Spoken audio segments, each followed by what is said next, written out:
So on your table, you have the 8 pillars of trust, but also you have these on your table as well. Now, those are normal adult sizes, but if you're like me and Jonathan, we're a little bit bigger than normal adults, so we have to have a little bit larger one. So if it doesn't fit well, up here are the larger ones. But if you'll look at it, on one side, it has, obviously, it's branding. It's got my company and my website. But if you look, we have very similar taglines.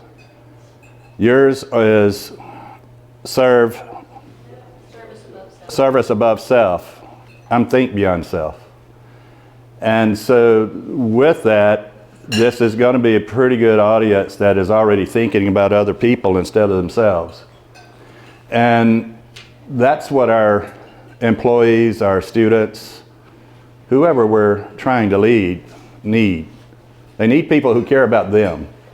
Not necessarily about us and what we want to accomplish, but them and what they can accomplish. How can we put them in the best possible positions for them to thrive and be the best? And so I want to start today with a number. 31%. 31%. So that's the percentage of employees that are actively engaged in their jobs. 31%. What's an actively engaged employee? That's our go-to people. That's the ones that go above and beyond all the time. They're the ones that's looking for things to do instead of you having to give them things to do. They're the people we want in our companies. They're the people we love, right? Problem is, 31%.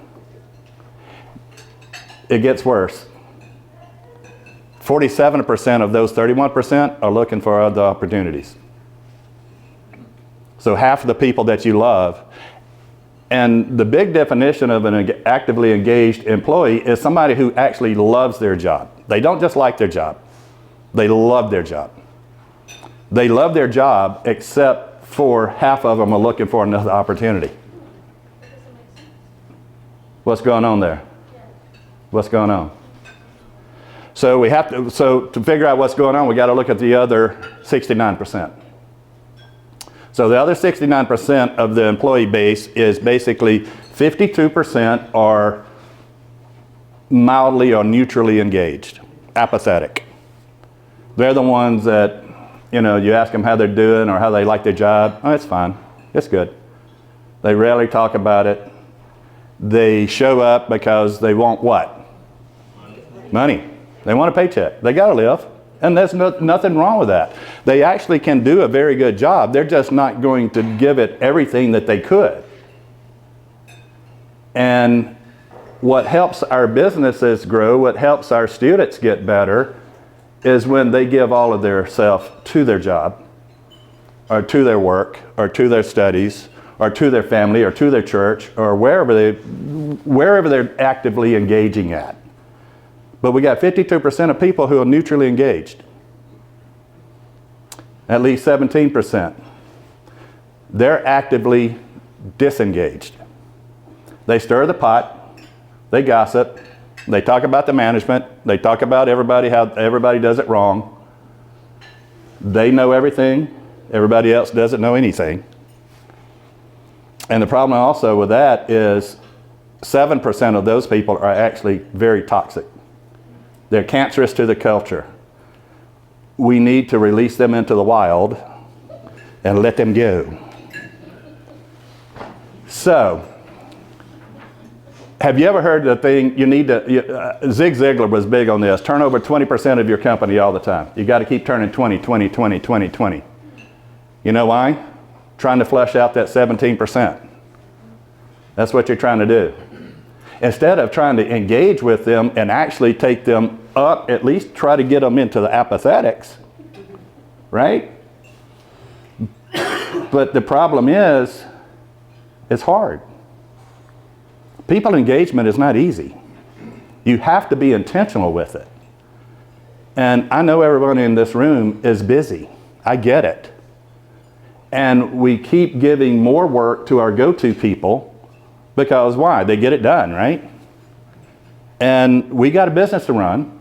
We got efficiencies. I get it. But we need to, the reason why 47% are looking for another job, we're burning them out. They may say, hey, it's fine, give me, I'll take it. But realistically and silently, they don't like it. We're burning them out, or they're watching you tolerate a bad employee. That kills a good employee quicker than anything else, is watching you tolerate something bad, something that they would never do and can't understand why you tolerate it. But I get it, we're busy. It takes a lot of time to hire people, and you know, I ain't got time today to deal with all this. You know, let Susie go deal with it or something like that. But we need to start taking some ownership in our people and pouring into them just as much as we pour into our budgets and strategies and marketing and advertising. You can spend as much money as you want to with advertising, marketing, to get people to come in your business or get students to come to your university or whatever. But if they don't find a place to belong when they get there and that they feel welcome to come there, they're not going to stay. And so what do we need to do? And by the way, there is hope. I know you're sitting there thinking, you know, gee, Jonathan, thanks for bringing this really positive guy here. You know, I was hoping to get a little uplift before I got out of here, but yeah, that's all doom and gloom. But listen, I am positive about one thing. Unless you do something about it, it ain't going to change. And it starts with you. It starts with the leader. I don't like the word manager. Be honest, I just don't like the word manager. I want leaders.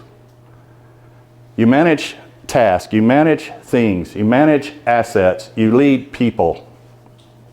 And it doesn't matter what business that you're in. You might think you're in the, Carrie, you're in the banking business. So you, Jonathan, universities, education, government, whatever industry. I was in the furniture industry for 30 years. But I'm in the people business. Everyone's in the people business. If you don't understand that, if there's one thing you can take away from today, you're in the people business. Now here's the problem with how we promote people and put them into positions of, I won't call it leadership because most of the time they don't know how to lead, but I'll call it, you know, positions of power. And so you're good at your job. Likely you're the best at your job and they give you a promotion because you're good and you get things done, and so they promote you. And then you're there. Now you've got all these people under you, working for you, doing the job that you used to do so well, that a lot of times what winds up happening, we become micromanagers. We jump in and do it for them, or we want them to do it exactly the way we want it done because that was the way that we did it, right? But people are not that way. We need to lead the people. We need to empower the people to do the job. And you only can do that when you put them above yourself. You're going to get yours. If you take care of your people and you put them in the best possible position for them to succeed and get what they want out of life and have a good job, good relationship, and all of this, you're going to be the beneficiary too. That's what I've built my whole career. I'm not that good, but I know how to put people in the position for them to succeed. And when they do, I get to as well. But it is more about them than it is about me. And how, you know, we always are working on our businesses. You can, now I'm fist of trash consultants. I'm sorry, you know, that's me. I'm fist of trash myself. So a lot of times businesses hire consultants. We go off for a day or two and we think about the vision, strategy, mission, and all that for the company, and we come away and we got all this big vision, big strategy, and we say, okay, this is the way it's going to go and this is going to be great and wonderful. And we come back and we starting to put in that strategy and put in those things that we're going to do, and if you don't have the right culture, it's not going to last. Culture eats strategy for lunch. And speaking of lunch, let's talk about a culture that we're familiar with. We'll talk about two of them in a very difficult segment of our economy, in the fast food segment. Let's talk about Chick-fil-A. We all are familiar with Chick-fil-A. Why do you go to Chick-fil-A? Service. Perfect. Exactly. I mean, they got chicken that's okay. Now, I choke on their biscuits, I'm going to be honest. I don't like their biscuits. And don't tell Wade I said that, please. But they have culture down. Now, it started with strategy back with Truett when he started the company. His strategy was take care of the customer better than anybody else ever will in the fast food industry. That was the strategy. So they started being the culture that did that. Now, do you think about the way I do? So Wade has the same work pool to hire from. Teenagers, basically. The teenager that's at home, that's sullen, slams the door, you don't know nothing, you know, that kid. But yet they become this alien when they go to work for Chick-fil-A. That's yes ma'am, no ma'am, yes sir, no sir, and the ever popular what? My pleasure. My pleasure. You know, when I go around the country some with business, I was with Lazy Boy, and I'd go around and I would run into new salespeople or meet people that I'm working with, and I ask them, you know, say thank you, and they say my pleasure. I said Chick-fil-A, right? And they all yes. Culture will stay. They will carry the culture forward with them, right? So I'm going to give you a little hint. You see somebody who's got Chick-fil-A on their resume and they were there for longer than 6 months, I'd hire them. Take a flyer. Take a chance. Hire them. They've got culture built in. Warren Buffett says you hire for character and then you train everything else, or you educate everything else. The only thing is you can't educate culture. You can't train culture. You can't install culture like you can a strategy. You have to be culture. And their culture at Chick-fil-A is, yes sir, no sir, my pleasure. I've talked to Wade about this on several occasions and asked him, and he says, yeah, we do education and we do training, you know, for a week. He said, but it's nothing like dropping that kid in that store and watch it within a week to 10 days how they start acting like everybody else around them. That's the power of culture. That's something that you can't install. You can only be that. Another culture in the fast food industry is Starbucks. Same kids, they hire from the same pool, but those kids are so on fire and passionate about coffee, right? You go in there and order a large coffee and they what? You want grande? You mean grande? They look at you and grande, latte, venti, all this kind of stuff. Yeah, I want a grande coffee with a shot of espresso. It's not espresso, it's espresso. They're a little snooty, but it's a culture. But that's the culture that Starbucks wants. They want coffee to be more than coffee. They want it to be an experience. And that's what they're creating with their culture, with their baristas. Do you get the same vibe at Dunkin' when you go in to get your coffee as you get at Starbucks? No. No, you can get a donut though that's good instead of a scone, but it's that culture vibe. It's that vibe, and vibe is culture. And we've talked about all of the employee engagement and how does that tie in with this. You get the culture right, you get the engagement right too. Because Chick-fil-A, even though they don't publish their numbers, we have ways to try to find out, figure out, and understand what their employee engagement is. Their engagement's in the mid-90s. Their kids love working there and they tell everybody about it and they do a great job. So their engagement is in the mid-90s. Other companies that are high in the engagement, say 85 and above, Apple, American Express, MasterCard, Hilton. And what all of those people have in common is service to others. So they're building a service to other people, putting other people's wants, needs, and desires ahead of theirs. Because if they provide the service, the people will keep coming back, right? And that's what we try to do with our businesses, provide excellent service. If we can just get excellent service, but are we working with people who want to give excellent service, right?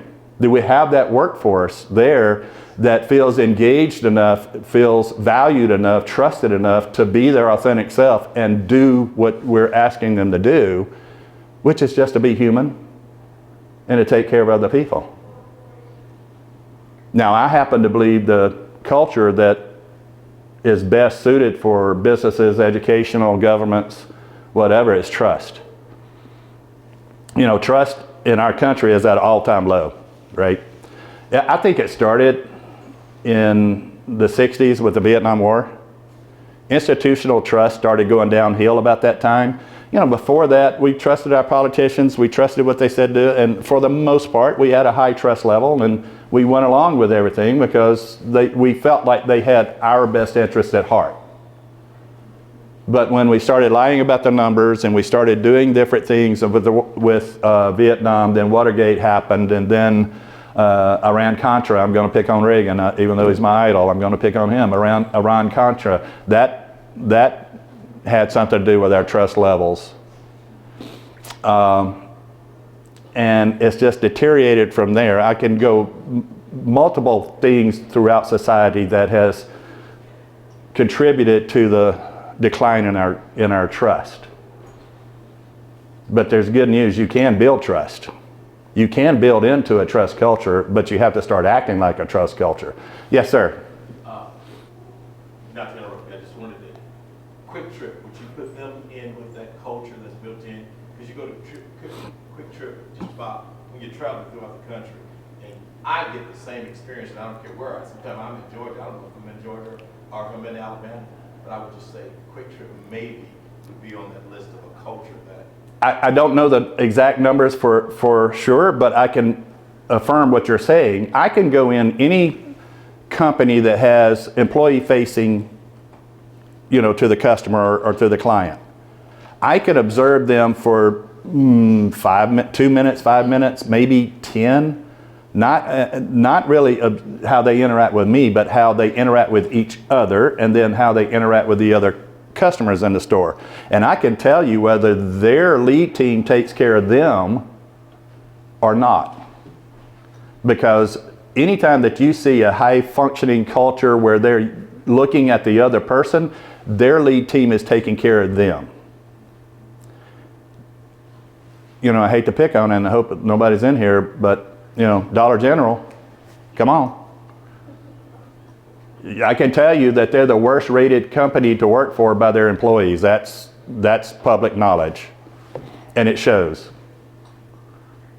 Now we go in there because the prices are good, but the culture is bad. And we, as a consumer, we can overlook culture if we're motivated enough to overlook culture.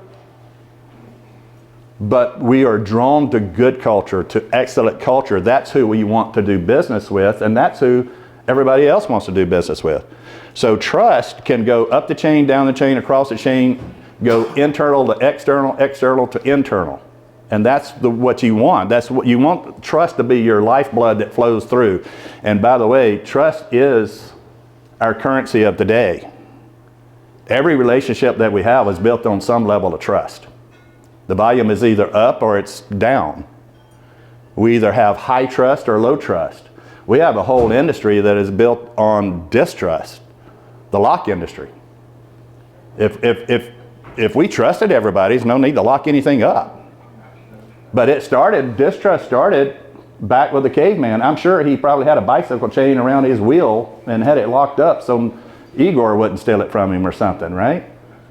So mistrust has been more prevalent to us in our culture than trust over the last several years, but it's time to take it back. We can build trust.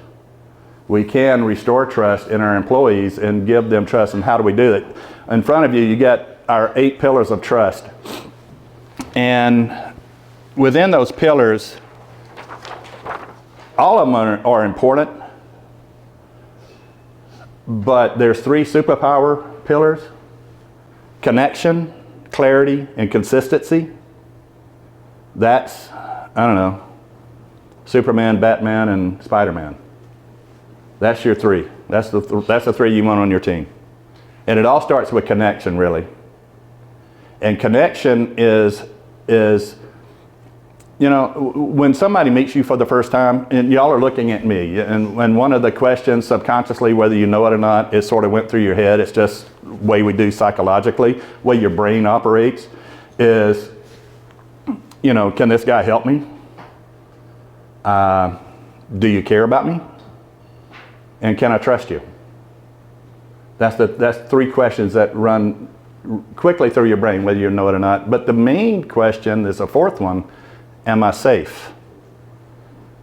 That's the brain. The brain's only function for you is to keep you alive and to keep you safe. Everything it learns is to keep you safe. You have a subconscious bias that you've started from the time you were born until you are here today. And it's your brain not remembering these wonderful memories and all of this thing. It's remembering bits and pieces of your life to keep you safe, so that you can recognize a safe environment versus a non-safe environment. And so we have to be safe before we can start connecting. So on these pillars, if you just imagine each one of them as 8 pillars holding a building up, if you got a foundation, the foundation is safety. And it goes back to Maslow's hierarchy of needs. And if you know about that, his triangle hierarchy of needs, the very base need that we have as humans is food, water, shelter. The next one up is safety and security. The next one after that is relationships and connection. I can't get to relationships and connections on a deep enough level until I feel safe. And safety is more than just that, you know, fear, forget everything and run, right? That type of fear, a bear in front of me. Thing about your brain, your amygdala, where all of that cortisol and all that comes out of, it doesn't know fear, whether it's a bear or whether it's a boss yelling at me. It's the same thing. It's the same neurotransmitter that gets fired off. Worry and anxiety, low levels of anxiety, all it is low levels of fear. You're fearful about something, right? And in our workplaces, if we have high anxiety workplaces, they're fearful. Now, what the brain does when it releases cortisol is it starts shutting down things it don't need, because it's forget everything and run. So it starts shutting things, and it shuts down the prefrontal cortex. It's where all your linear and your cognitive thinking is. So you've ever been in a hot, deep, heated debate about something, and 30 minutes, 40 minutes later, you say, man, I wish I would have said that. It was because cortisol had shut that part down where you couldn't think about it. That's just true. And so we don't think. So what we're doing sometimes, if we have our teams under high stress, high anxiety, we're shutting down their thinking capacity. We're making them 33% stupid. That's why I say let's look at our people, not all the times about the numbers. And yes, numbers are important. We have to hit numbers. We can't stay in business if we don't hit numbers. But your people should come first. There's a pyramid that a lot of people in power like. They like to be at the top of the pyramid. And then the task, the product, the customer, and then on the base is the employee is down on the bottom. I flip it. You're down on the bottom.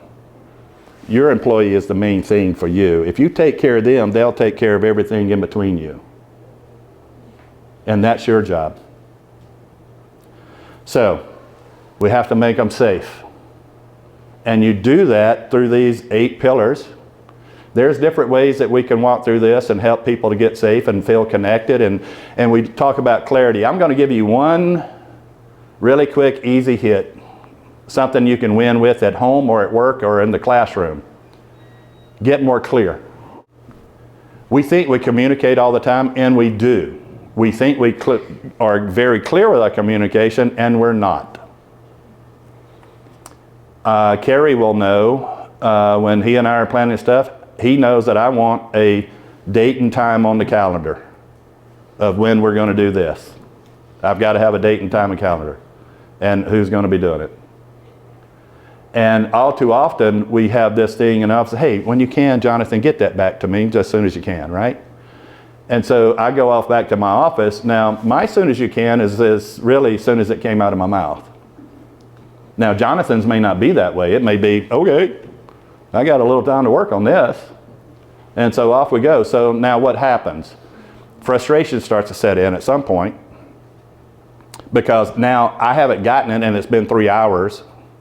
And Jonathan should have known that when I said as soon as possible, I literally meant like right now, but he should have known that. But he didn't, because his as soon as possible is different from mine. So what I can do though is say, hey Jonathan, within the next 30 minutes, could you get that report back to me?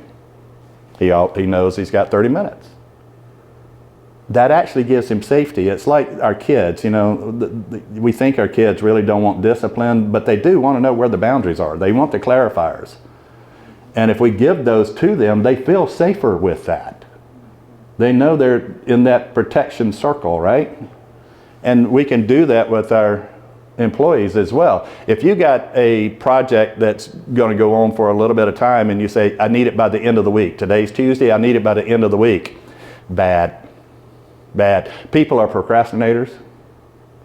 So by the end of the week is, okay, does that mean Friday at 5 o'clock, or do I have the weekend, because you're not going to be working during the weekend, and so can I do this over the weekend, and this, as long as I've got it to you by Monday morning at 8 o'clock when you get in the office, is that going to be okay? No, it's not. So let's go ahead and think about what our people are going to be doing and give them a reasonable deadline that they can hit, that I know I can use their most brain power. Everybody's brain power is the most active in your second hour of being awake for about 2 hours, 3 hours. You're really good. If you get up at 7 o'clock and you get to work at 8 o'clock, you're really good from 8 to 11. And then you start diminishing a little bit through the day. So all of my deadlines are going to be 11 o'clock. If my deadline is a end of week, it's 11 o'clock on Thursday morning. Because I'm going to let them procrastinate all they want.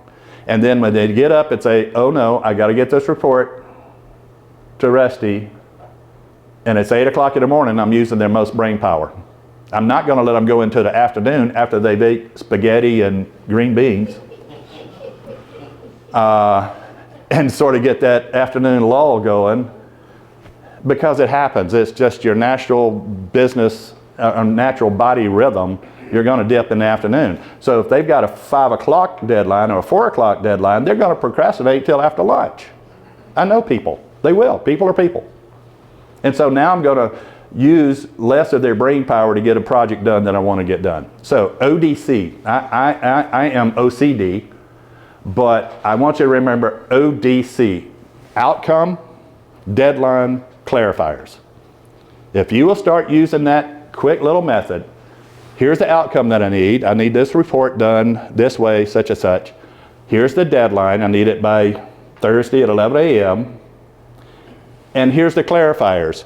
I want, last year's revenue numbers, blah, blah, blah, blah, blah. We go back and forth and we clear up what exactly am I looking for, right?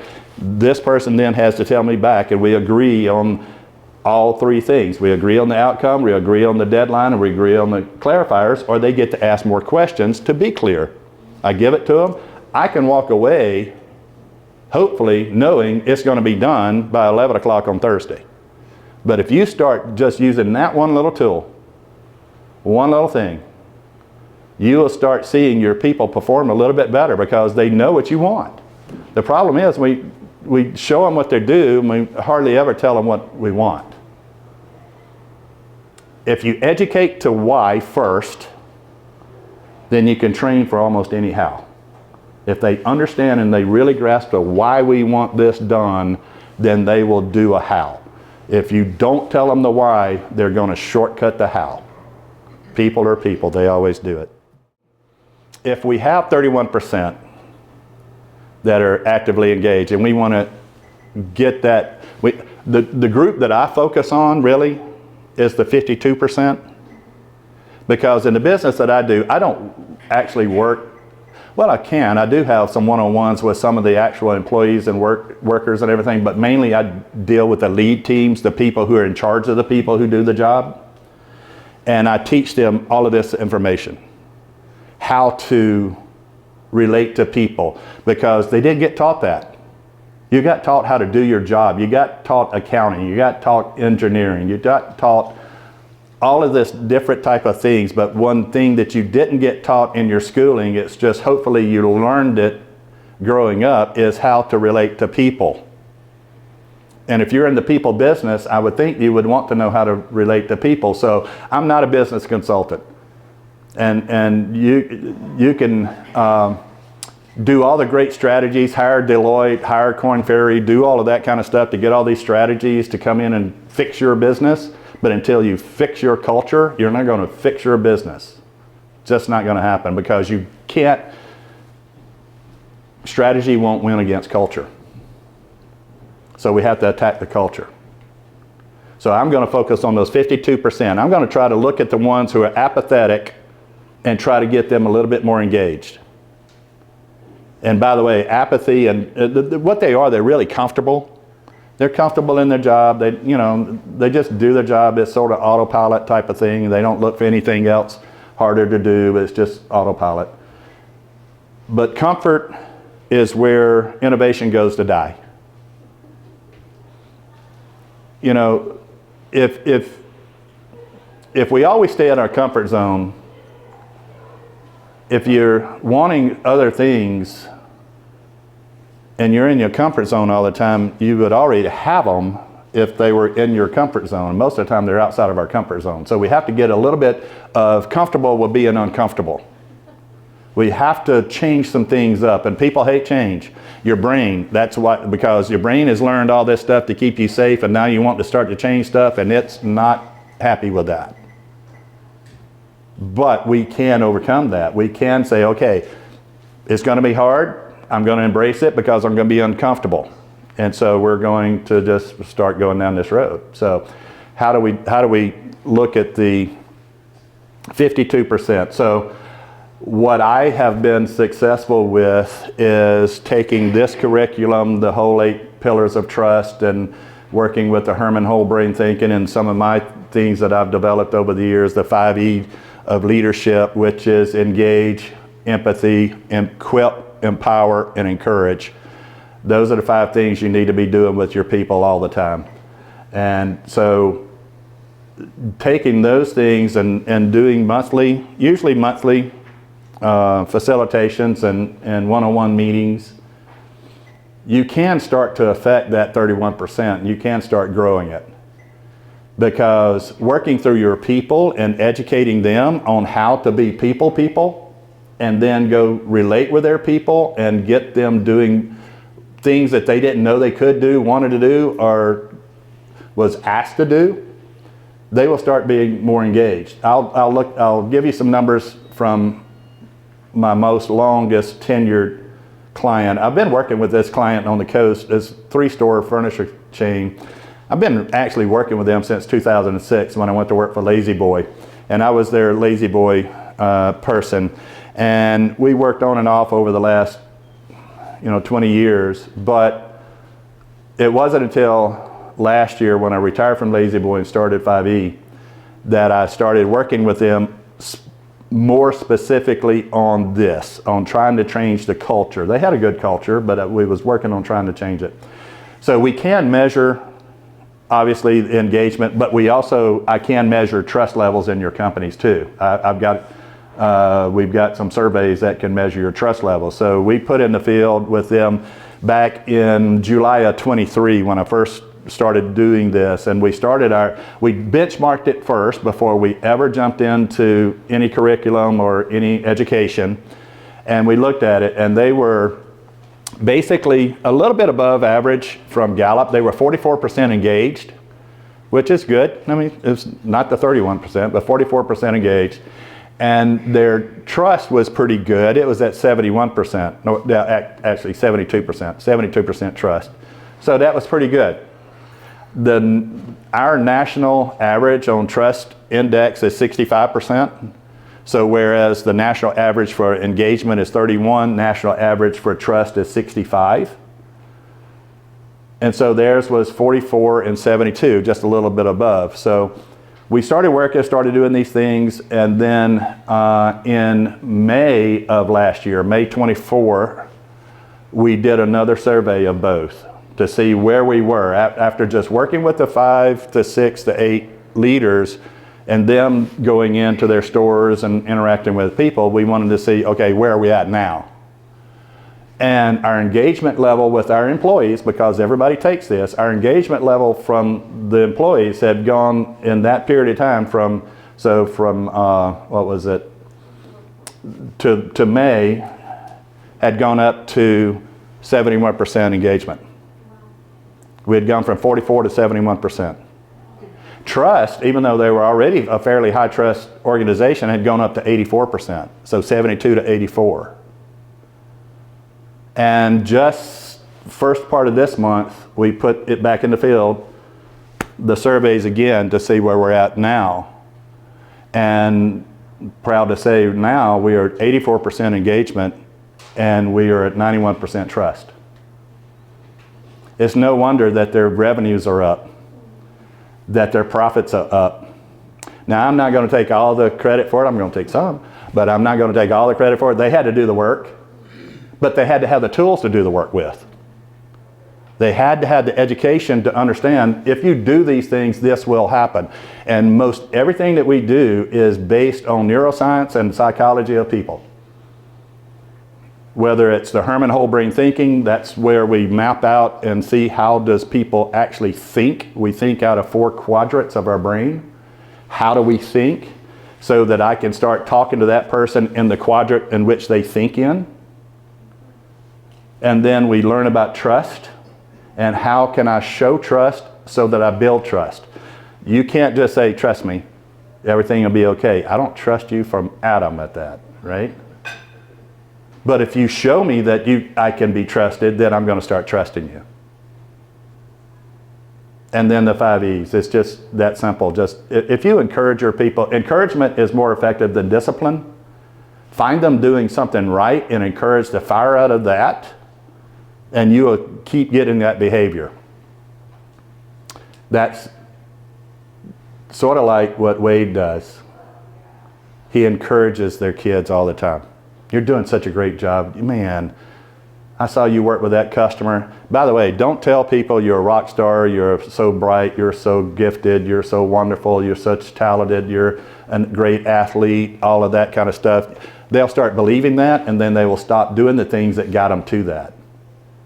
They'll just sort of start resting on their laurels. They'll find that comfort zone and say, hey, I'm gifted. I don't have to do much. I don't have to study that hard. We encourage the effort. We encourage that, hey, I saw you out there taking BP when everybody else was already going home. You know, that's going to turn into something someday. You're going to hit well. Or you hear somebody, we had a situation down on the same customer. They had a customer service rep that would take calls, and the manager or the leader could hear the way that person answered the call, and it would drive her nuts because she was not answering the call and talking to him in the way that she wanted. And then she said, I keep telling her, you can't, and so can't, right? You don't. And I said, quit that. Sit there and listen until you finally hear her answer it the right way one time. And then immediately when she hangs up the phone, go out there and just encourage the fire out of her. That's the way that you're supposed to answer the phone. I appreciate that so much. That customer got great service because of you doing what you're asked to do, blah, blah, blah, right? And so she did that. She never had to talk to her about how to answer the phone ever again. That's been 1.5 years now. So encouragement. So where does it start? It starts with you. Nothing's going to change until you want it to change. And also, if nothing changes, nothing changes. You know, hopefully you've heard some inspiration today. But if you don't do anything with it, it was just talk. Does it have much substance? Unless you want to do something with it. And, you know, every day that we get up, we get a breath, a chance, and a choice. God gives us a breath to get up and still live and still walk His creation that He's so generously given us and do the things that He's blessed us with and everything. We ought to be thankful for that breath that He gives us, but He also gives us a chance. He gives us a chance to be something to somebody, to be more than just what we are, to show a little bit of Him through us so that, you know, somebody else may be walking through something that's not very good right now, but if they run into us, they're not going to get negativity. They're going to get something encouraging from us, right? And then it becomes your choice. Life is nothing but a series of choices.